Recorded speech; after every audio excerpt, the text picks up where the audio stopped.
This panel discussion is how systems innovation for sustainable food systems is being delivered elsewhere. So this session will explore what this place-based methodology has delivered elsewhere from the perspective of a national government, a regional government and an NGO, all involved in activating people to support systems transformation, ranging from conscious consumers, forward-thinking foundations and investors, to scientists and policy makers. Saskia is back on the stage with us again. You met her earlier on. She is the program manager for the Irish Deep Demonstration Climate-KIC. We are also joined on the panel this morning by Daniela Ibarra-Howell, the CEO and co-founder of the Savory Institute, John Ander Ostolaza, director of the Basotik Foundation, and also Bart Stegeman, forgive my pronunciation, Slovenian Orchestrator, so circular economy and value chains transformation at EIT Climate-KIC. So take it away. Thank you, Saskia. Yes, so this morning we spoke a lot about the need for system transformation, and obviously we dove into details in what's happening in Ireland. But it's not only in Ireland that systems innovation is happening.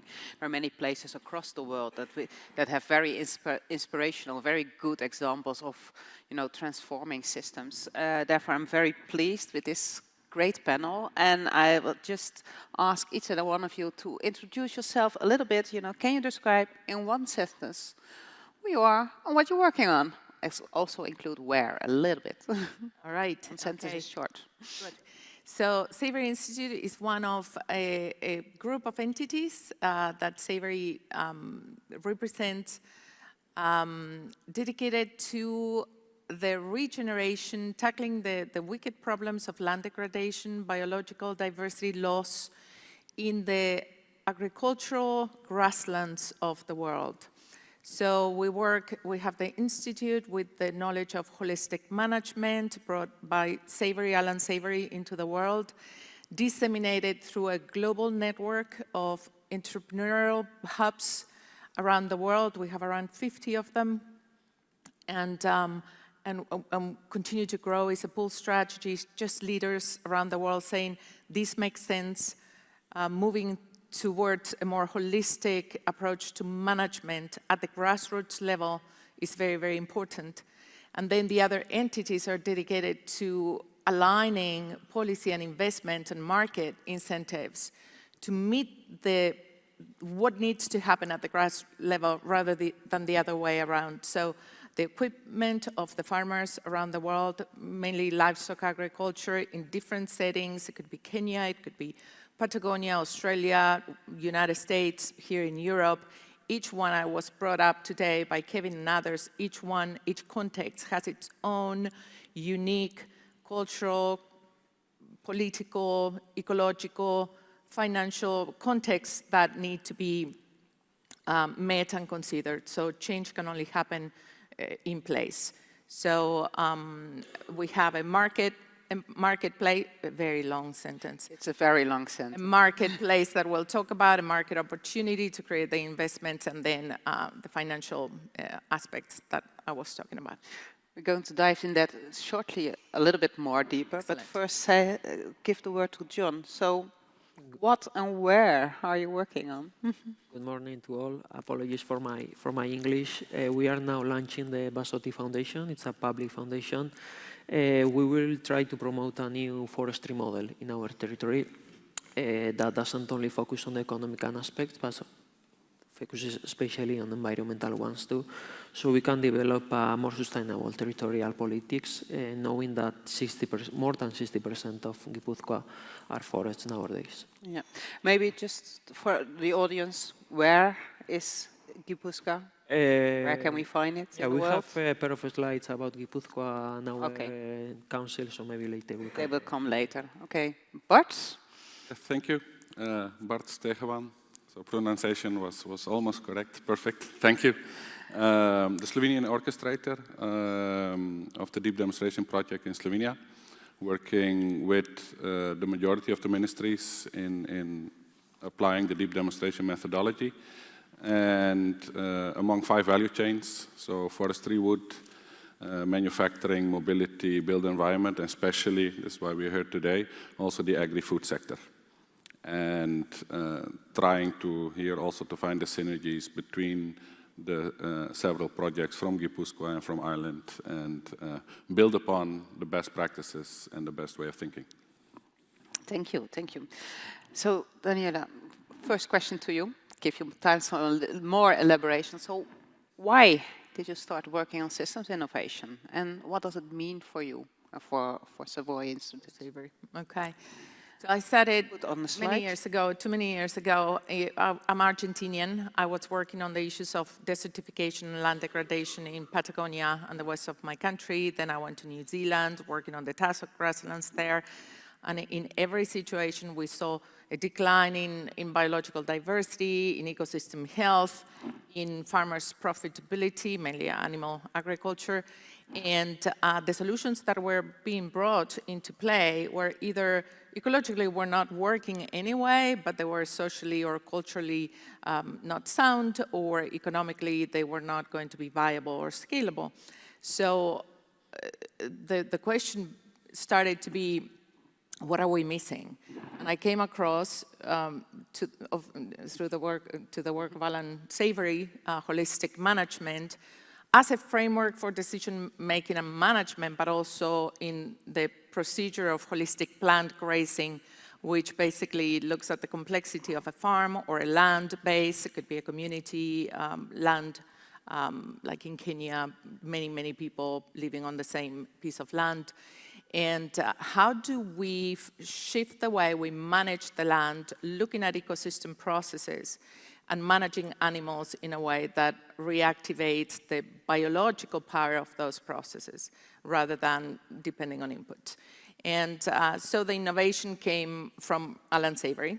And then my challenge, life work, has been in how do we bring innovation in the way we scale that, or we disseminate things that are of value to folks, and how do we do that in a way that respects, honors the local context, the local culture, the local communities, and the wisdom that exists there, because we have the wisdom, ancestral, indigenous, of many generations here in Ireland. Livestock agriculture goes back, what, 4,000 years? I mean, this is deeply entrenched in the culture of Ireland. Same in all the grasslands or agricultural lands in the world. Then we have the experiential knowledge of all these farmers. Then we have the science and the technology and all the science innovations. And then we have policy and regulations. How do we meet at the center? But always the foundation is that wisdom and that experiential knowledge and that capability of the farmer to do as they know how to do anyway, and support that rather than bringing the solutions from the outside. So the innovation was in the network, in the formation of the network. Mm-hmm. So we're working in context, but in many places around the world, with local solutionaries being the ones that approach, on board, engage the community and the farming community into solving these issues.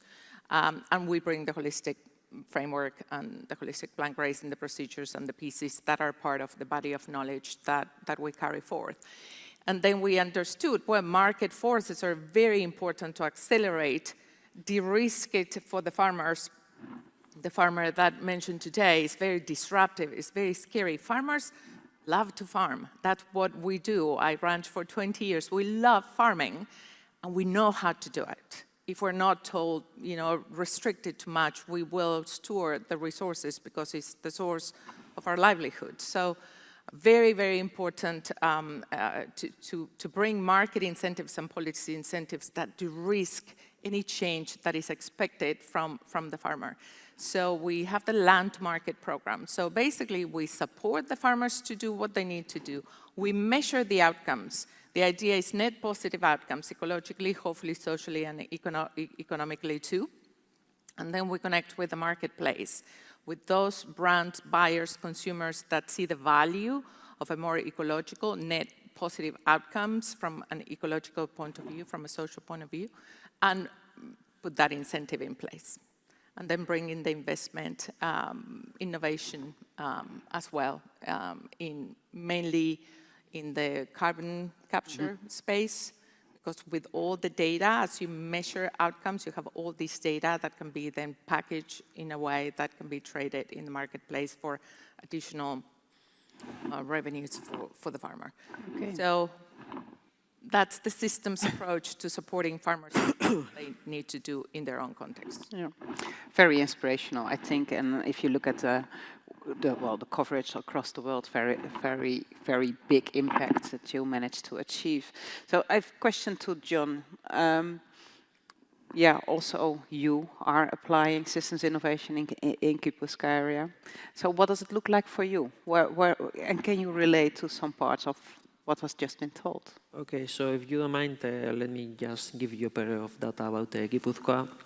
Gipuzkoa is one of the 3 historical territories of the autonomous community of the Basque Country in the north coast of Spain. We are bordering France and the Gulf of Biscay. We are like 700,000 people, a very small territory. When we can say that we have a proper economic and social model. No? For example, many companies are owned by the workers themselves in a cooperative way. We have the biggest cooperative company in the world in Gipuzkoa. And we are also very affected by the Basque culture and the Basque language. Okay, the government institution of Gipuzkoa is the. Maybe we can change the next slide. The slide. Well, okay, the managing institution is the Provincial Council of Gipuzkoa. That we are representing here. It's a highly autonomous administration. Okay, we have a lot of competencies that you can read in this slide.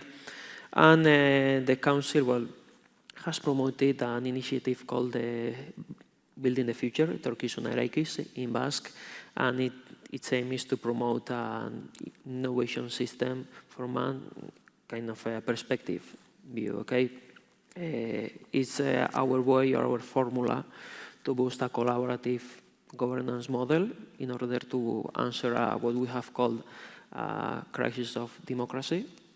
And the aim is to make a kind of a new public agenda based on collaboration and experimentation. Okay, for example, and there are new missions under this Etorkizuna initiative.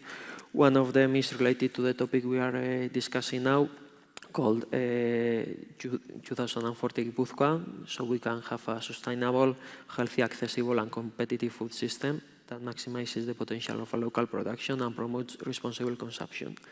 And we have also some examples that we can say that take these missions to reality. For example, we have a new project called Mixed Professional Farmer.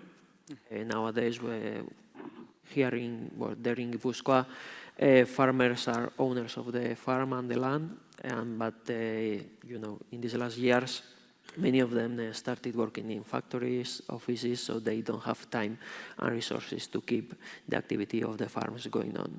So from the council, we are trying to let them to keep a work outside the farm, but still continue working with their heritage and the activity. So we are collaborating with the private sector, administrations, farmers, societies, so we can find a kind of solution to these new realities we are living nowadays. Okay, thank you. So it's again, you know, the public authority working together with people on the ground, like you are doing, you know, making sure they have the local communities, respecting the local knowledge, bringing that all into the whole innovation of the entire system. But how does that work for Slovenia? And why are you working in Slovenia?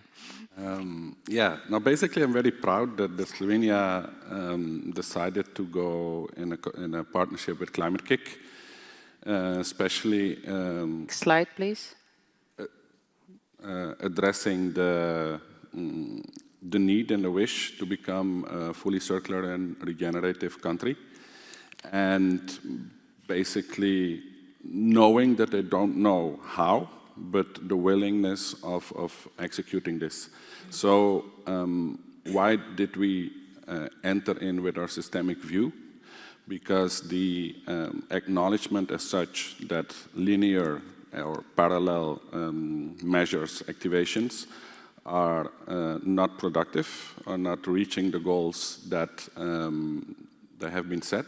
This was also acknowledged by a revision report lately by the European Commission, that we spend a lot of resources and a lot of effort and a lot of time, but in the end the result to transition to a circular economy was just not there.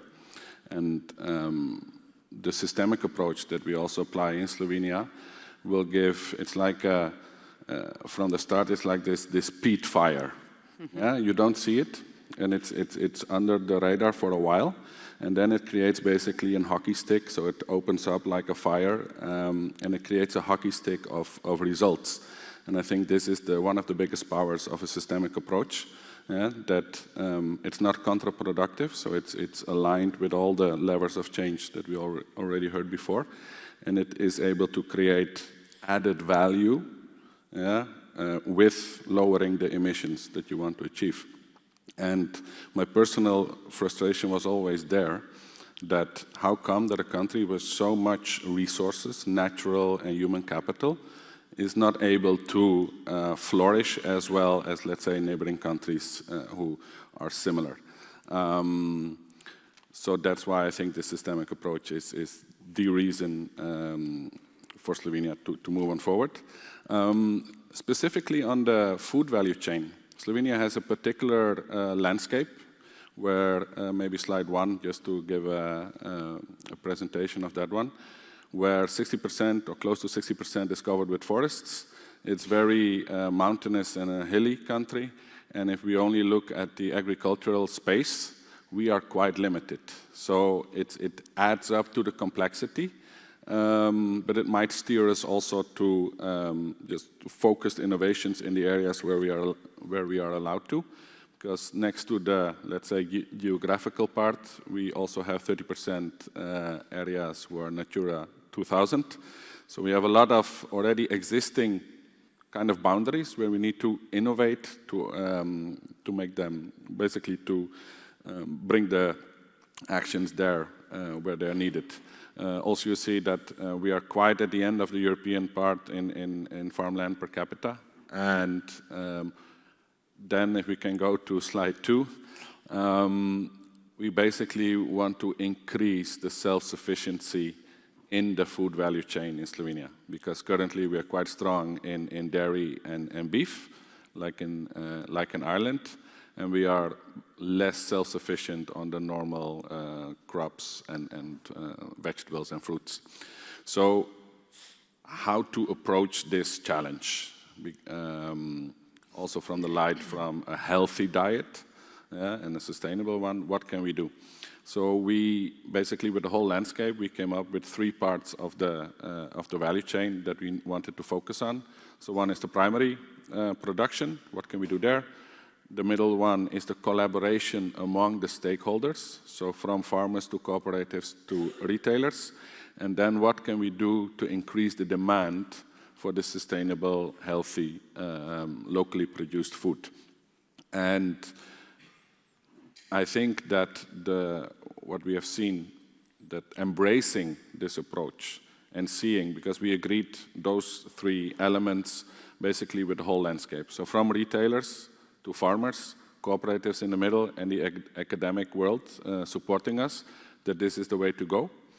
And yeah, what can I say? We are in the middle of the process, and the first few activation areas are already popping up. And I hope that here in Ireland we can add some nice cherries on top of that. And yeah, we'll keep it for this for now. Okay, yeah. So looking at local value chains, looking at local food security, looking at regenerative systems, that's what you devoted your life to mostly. So how does it deal, regenerative, with food and water quality or security in practice?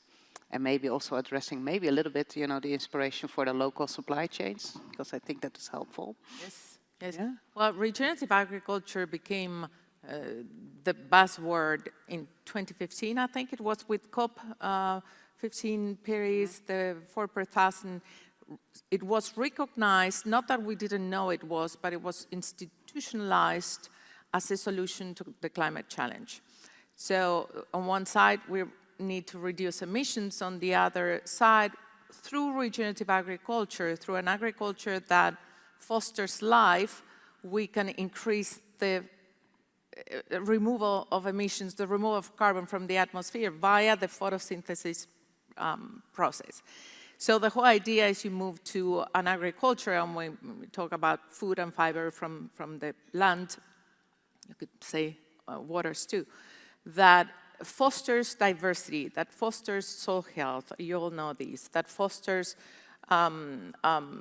ecosystem processes that are effectively working. So when, in our case, with holistic plant grazing, is moving towards just focusing on management and then measuring the outcomes of that management rather than coming with formulas.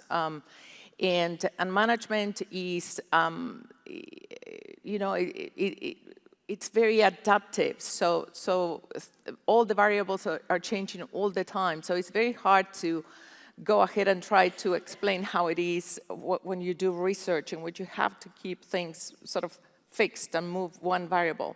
So the base labs would be the farms that are doing this type of work.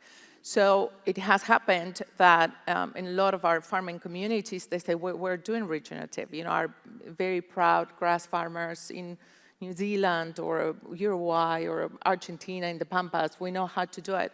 Okay, let's measure outcomes. Mm-hmm. Rather than tell you what practices to use, let's measure the outcomes. And so we use a protocol that is called ecological outcome verification, and we measure together with the farmer, and it's a good look in the mirror for the farmer to see, oh, actually, the water cycle is not working really properly here. And the water cycle means the rainfall that falls is absorbed, infiltrates, and is retained in the soil, fostering life and recharging underwater.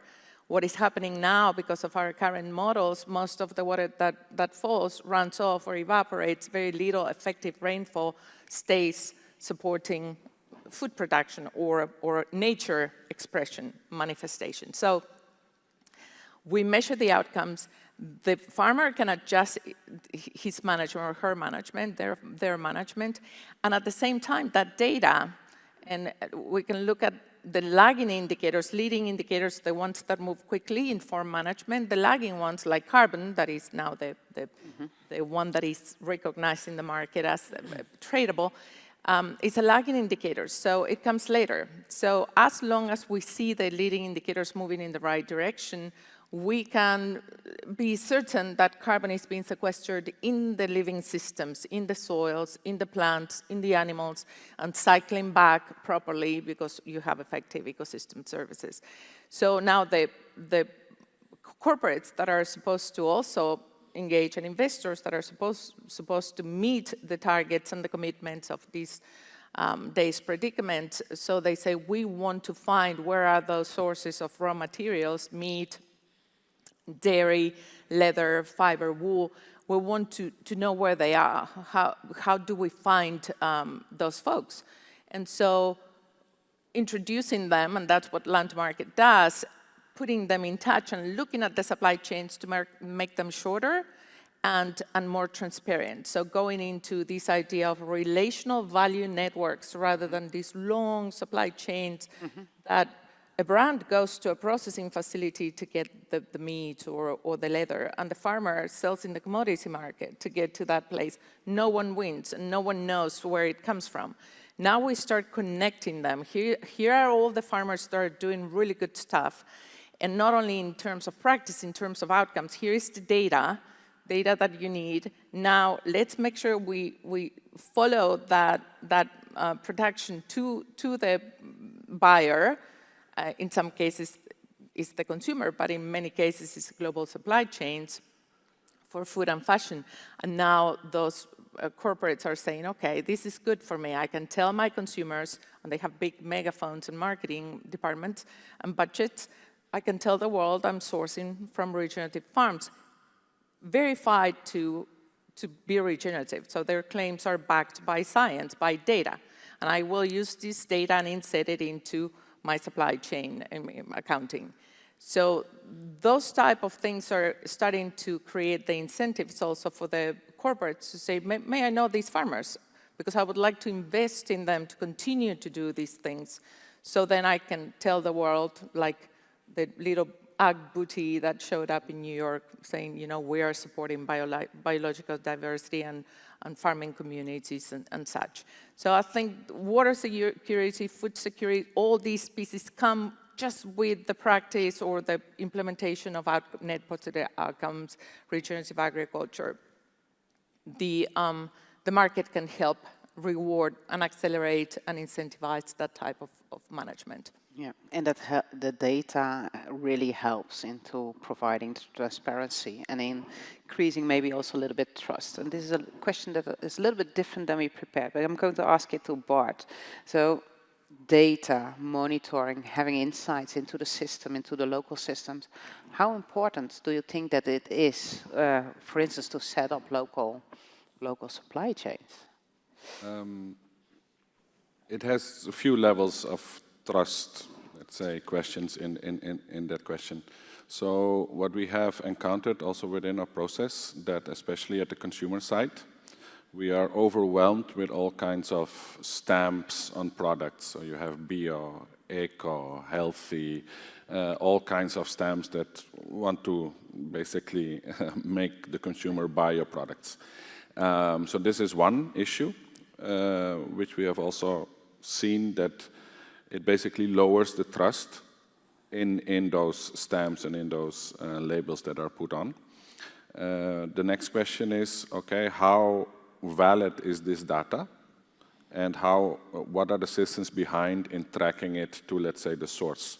So we also have one of the let's say, actions that we want to explore further is how can we really digitalize through, for example, systems like blockchain, and make sure that people actually know that whatever is then produced as data or a label whatsoever, that the science and the data is verified by this independent, let's say, IT structure.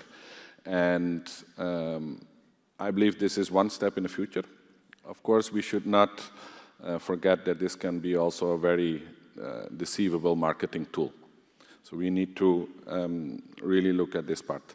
The other element of trust to get to this level is the collaboration between the stakeholders. So what we have seen is that the, let's say, power mechanisms in the whole value chain, a lot of them, or the biggest chunk, lays at the side of, let's say, the retailers. I'm very happy that at least the 4 biggest ones in Slovenia are actively participating in our process, co-developing also and the areas and the measures within, and really seeing that this is an opportunity for them.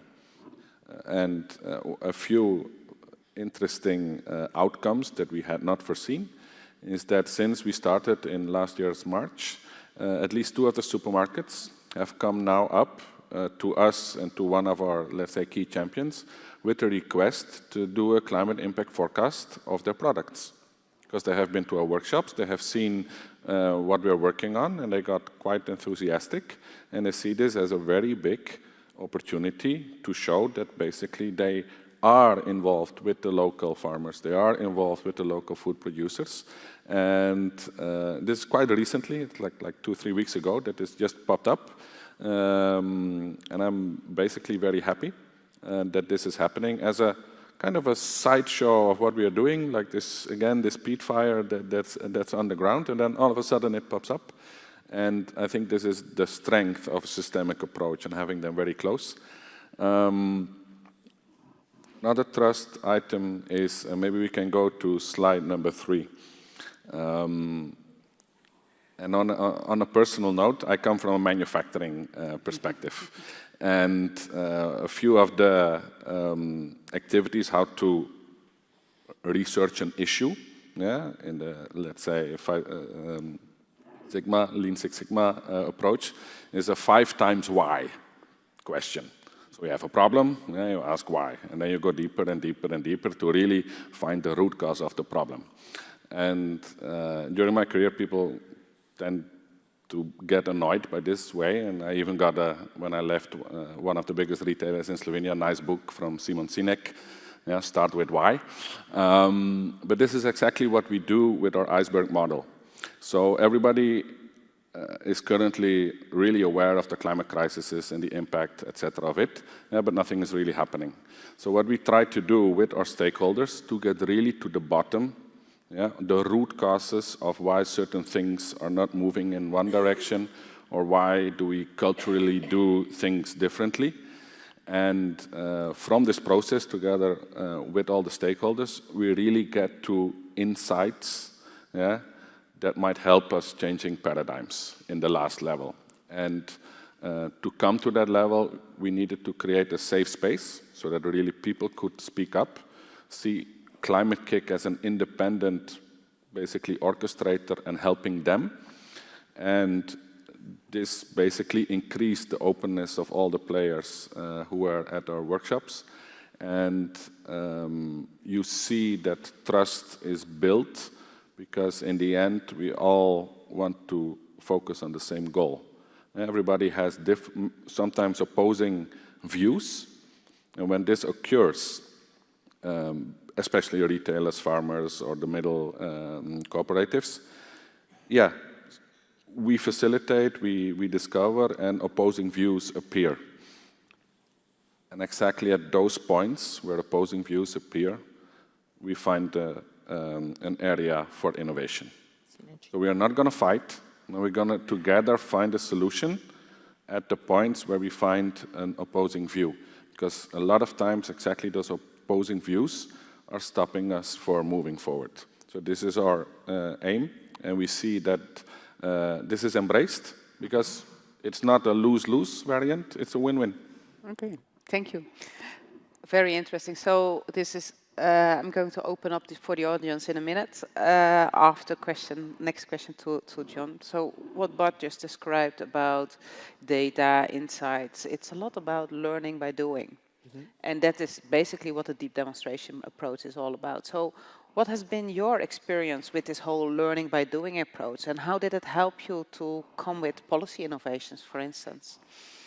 Okay, well, first of all, I will highlight the audacity, and that the Council has had when they launched this Building the Future project, and especially when they pass from the theoretical aspect to a practical aspect, when you can already see some examples that are already having a true impact on society. We have spoken about Basotik Foundation, the Mixed Farmer project, and so on. And for this is actually vital to pass from a theoretical to a practical plane, and this is for me the most important aspect and the most important thing we have learned in these years.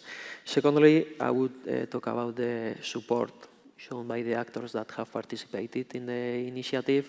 We have just spoken about trust, and for this, the way we have found to make our government reliable for society is to keep them in every aspect of the processes. We start with listening on the deliberation, experimentation, and addition to public policies. In every step of the process, the people, at least those who are going to be affected by the changes, are an active part of the process, and all this helps us to become a trustful society. And finally, and for us, and being here in Dublin, is the importance to be part of initiatives like Climate-KIC, where we can discuss and get feedbacks from different places, and make at least a kind of short benchmark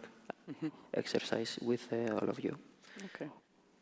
Thank you. I think, well, what you address is really important, is that, we can actually learn from what's going on elsewhere in the world, and, it may not be directly applicable to the place where you are. But if you start thinking about it and you think like, okay, maybe that approach or maybe that solution is very valid also to my area, which may be totally different. Questions from the audience? There's a question over here, if we can bring the mic in this direction. It's coming. In the meantime, may I make a comment on the issue of trust? Just short, yeah. Very little amount of farmers in the world feeding us. And a lot of urban people very disconnected from the reality of producing food. When we talk about trust at the moment, a lot of money is going into building compliance structures. So it's heavy, heavy on the side of, not the farmer, but on the side of, on the other side, to build that trust. I think we need to become closer with the farmer, understand what it means, understand what we're asking the farmer, who's bearing the cost of regeneration. PhDs, if there are a lot of young people here, go do your PhD not from the desk at the university, go live for 4 years on a farm, and then come out with the relevant science that needs to inform policy. That's very good suggestion. I actually did that living in the farms in Burkina Faso. Yes. Hello, I'm Alejandro Vergara. I work with life cycle assessment of the Farm Zero C project. Super interesting, very nice to hear you guys. I have 2 questions. I'm going to cheat the system. I have 2 questions for Daniela. Being historically a big fan of carbon credits or monetizing the sustainable practices that farmers have. But I have to admit that in the last year or the last 2 years, I have been a bit discouraged about what is happening in the carbon credits market. It is very unregulated. You have parties like Verra's, largest carbon credit provider that are selling credits that they don't actually exist. So I know people that are doing a good job, but people are doing a poor job as well. And I'm concerned that the same is going to happen with ecosystem services and biodiversity credits. The first question is, in Ireland, that is entering this path of monetizing sustainable practices, how do you believe that the state or the departments and also the larger European Union should control these different aspects? Do you think it is going to be to the Verra's, gold standards, to you guys, to monetize those carbon credits, or do you believe that there has to be a framework overarching these sites? That is the first question. And the second question, at the same time, I feel that this a lot up to the farmer and up to the cooperative and up to the supplier to decarbonize their practices. I think there's the hope that the client of milk or the client of cheese is going to pay 20% more because a product is decarbonized, but that is not actually happening in the supermarket. Is insetting the only pathway to go for European agriculture, or do you believe offsetting is also a path, and how does that conflict with the national goals that agriculture has for reducing their emissions?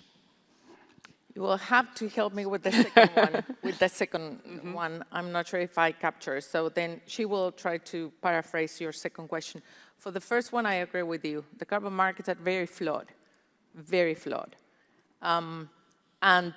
But we were talking yesterday with the group, and we were saying we need to have a seat at the table for the farmers to have another revenue. Farmers work on a very grim, small profitability margin. Anything can throw you off as a farmer.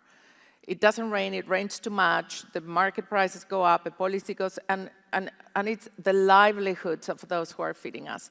So the more we can diversify revenue streams for the farmer or create those market incentives, the less risk for the farmer to do what's right, and the farmer knows what's right. The problem with both what we have seen in the past 6 years working with the land market, with the corporates, and now trying to look at how do we enter a market that we don't believe in itself is quite, I mean, most of the carbon being sold is based on modeling projections of practices that may or may not be embraced by the farmer, not on real measurements of outcomes. The measurements come later, right? But there's a promise or a commitment on the part of the farmer to do certain things, so then they can get a little bit of money. I think we have to reframe. The farmer has to be at the middle. They have to be almost like the main stakeholder, shareholder of the SPV that will get, you know, the investment from policies or from corporates that are wanting that data from those ecological outcomes that are coming, because basically it's corporates that want that. the minimum specs for those off-takers. Are you stopping emissions so you have the right to buy additional carbon removals from farmers? Are you retiring those?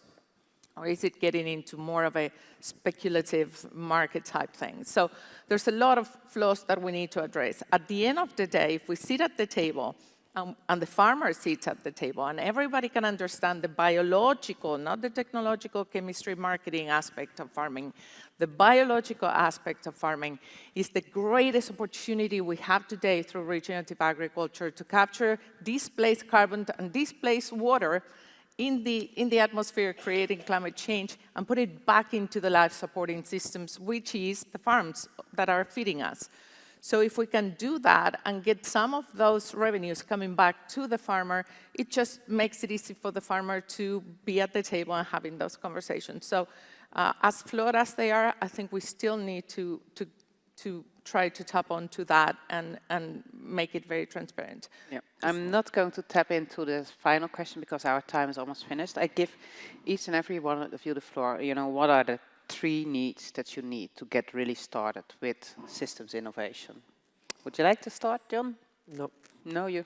Bart, would you like to start? Basically, I think we don't need really 3 things. What we have seen in the work that we've done now in the last 2 years almost in Slovenia is that we need champions. Not champions in a world that they're the best in everything what they do, but we need champions that believe that systemic change is possible. And among the journey that we have now taken, we have pinpointed those champions, and we see... Okay, here I'm going to stop you because our time is up. 3 words.